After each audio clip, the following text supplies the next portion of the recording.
topics that I'm going to be covering in this webinar, and those two topics are the two-bar reversal and support and psychological support and resistance.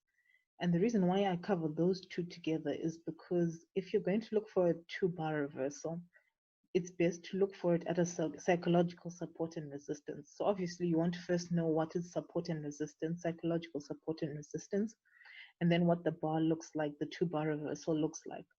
So first, before we head into what the two-bar reversal looks like, it's important to know that it's best to look for this reversal on a 4-hour chart and above, simply because the 1 hour isn't so it's not as accurate as the higher time frames, right? So obviously, if you find five long candles like this on the 4 hour, on the 1 hour, you probably would have seen more upward movement, right, and then immediate fall.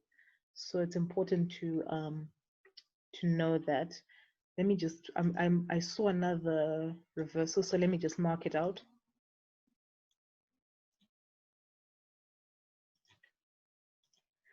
Right. Okay. So basically, this is the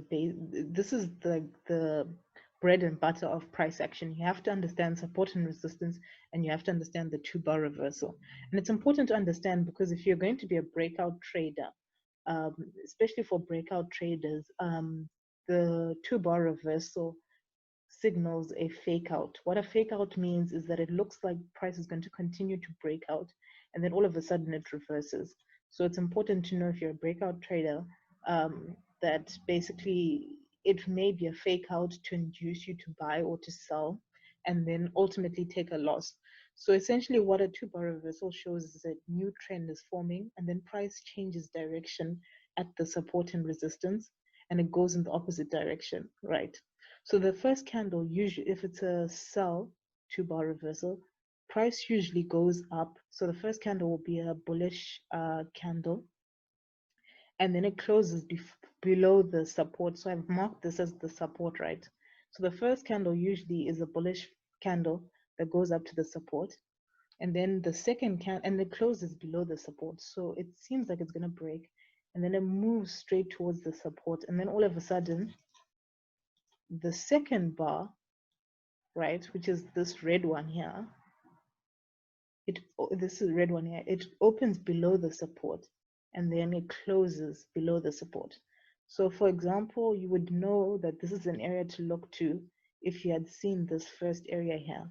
And then this would, if you see this first area here, you would have marked this as a support and resistance area.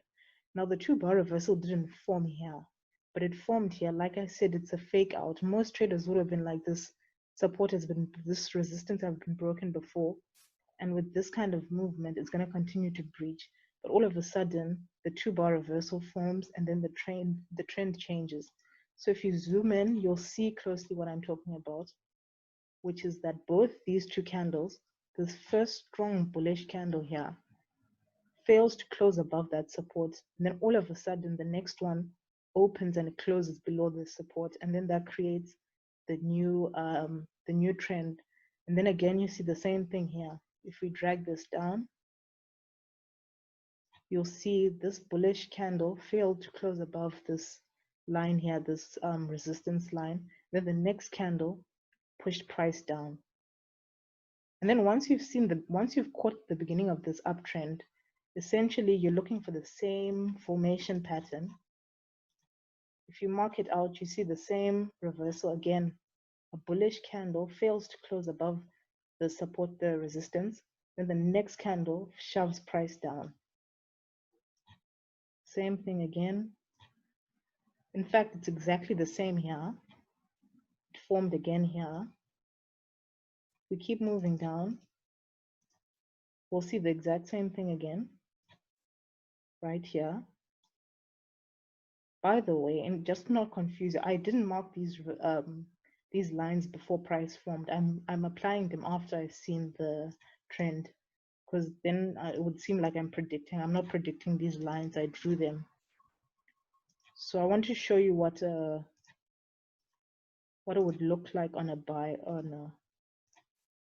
So here's another, as you can see, another bullish candle failed to close above the resistance, and then the next candle shoved price even lower. Now, if we zoom out, you'll see what I'm talking about. This was where we started with the first reversal I showed you. Here's where we started. Here was the second one. Here was the third one. Here was a fourth one. And as you can see, price continued to go down. So in this direction here is when the trend changed. And the trend was induced firstly by the resistance area and then the 2-bar reversal. So how do you know it's a resistance area? So a resistance is like a ceiling. Think of it like a ceiling. And price usually gets to that area, and most sellers usually start to buy in at that area. So usually you'll see price do the same thing. So here did it, here did it again, here did it again. And so you would have been waiting before price touched this area to get ready for a sell. And then after you've seen that price has come back to this area, then you start preparing for a sell, and then the 2-bar reversal will ultimately confirm whether it's a reversal or not. I picked this pair specifically because it's on my watch list for this week. So if this was the beginning of the downtrend, this week I'm hoping for a reversal to the upside. So let's see if we can find a 2-bar reversal for a buy. So I have marked out the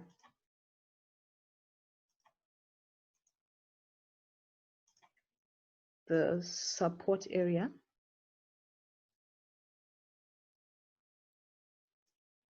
Let me zoom in now.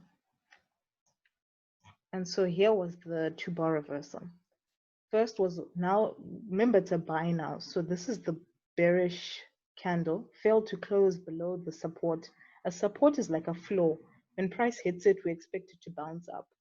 A resistance is like a ceiling. We expect price to bounce down once it's hit the ceiling. So this was the bearish candle, failed to close below the support. And then the next bullish candle, it opens above the support, right? So essentially we're rejecting this support area the same way we rejected the resistance area. We are rejecting the support.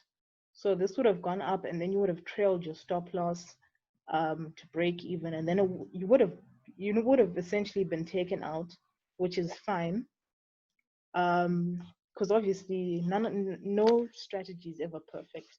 So it's common to get taken out for break even a lot of the times. And here was another reversal, right? Price started going up. Here was another nice reversal here. Right here, nice reversal there. And then price moved on. And since we're currently on this support area, this is why I want to buy. Usually I like support and resistance. I don't like trading support and resistance at a horizontal level like this, but I do like a pattern like this, right? Which is similar to like, I don't know what you would call it, whether you'd call it a sloping channel or a sloping bullish flag, but I like this movement, and I've consistently traded this pattern for a really long time. So what I usually wait for is this long slope, right? Because it's a downtrend. And then I like to get in on the reversal, which is currently now. But importantly, please note, when I trade patterns like this, I always wait for a breach. This is the breach. I always wait for the breach, which means I wait for the pattern to fail. Essentially, I wait for the pattern to fail because I somehow feel like it's maybe it's price taking time to react, or maybe it's a stop hunt, I don't know. But it's important to always wait for this support to fail, or essentially just wait for the breach. And then once we're back at a normal support, because it's shown that it might recover. If you buy immediately just because we've hit a support, you will lose many times in trading. You can't just buy because we've hit a support or because the 2-bar formation has formed, because we've just seen that even when it does form, sometimes it fails. So when you see a situation where we're at a support like this, we've seen a 2-bar reversal, price has gone even lower and then reversed, this is definitely a trade I'm taking when the markets open and for the rest of this week. I'm surely watching it. And even with support and resistance, as you can see, the major areas are usually these areas where price can touch like 3 times. 1, 2, 3, right? And sometimes it's never really perfect. I've read so many theories about support and resistance. Others say whole numbers are support and resistance. So many people have written theories about them, and the reality is you have to just learn to eyeball and see where has price hit the most, right? That's essentially your guide to what support and resistance is. It takes time to identify, but stick to the 4 hour and above if you're going to mark out support and resistance.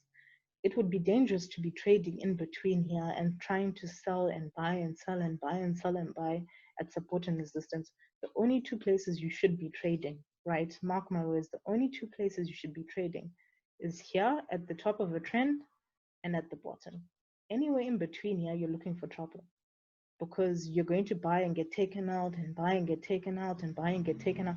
It will end disastrously. You should be aiming to be trading at these reversals here, right? These reversals at the beginning and end of a trend. Anything other than that, it will lead in tears. Mark my words. Let's see what else I can tell you. Yeah, usually here's when you should be trading, when there's some reversal of some sort. That isn't to say support and resistance works all the time, but if you trade on the higher time frames and you trade with other confluences, and for example, can you see how the 89 moving average and the 8 moving average have essentially oversold? There's a huge gap, which means essentially the market is oversold.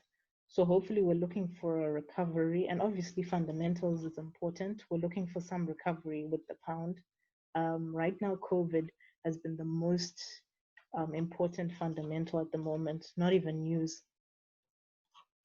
And lastly, I just wanted to draw your attention to this 2-bar reversal here. This was the close below the support. This was the open and the close below above this. This was the closing of the bearish candle above the support. This was the opening and the closing above the support. So obviously signaling a buy. Now it could go down, it could go up. That's why we stick to risk management. So as long as you have a good position which you've analyzed and it's within your trading strategy, even if it loses, as long as you're risking 1%, 0.5%, even if it loses, you shouldn't even be bothered. But here's my take profit here. I think I'll set it around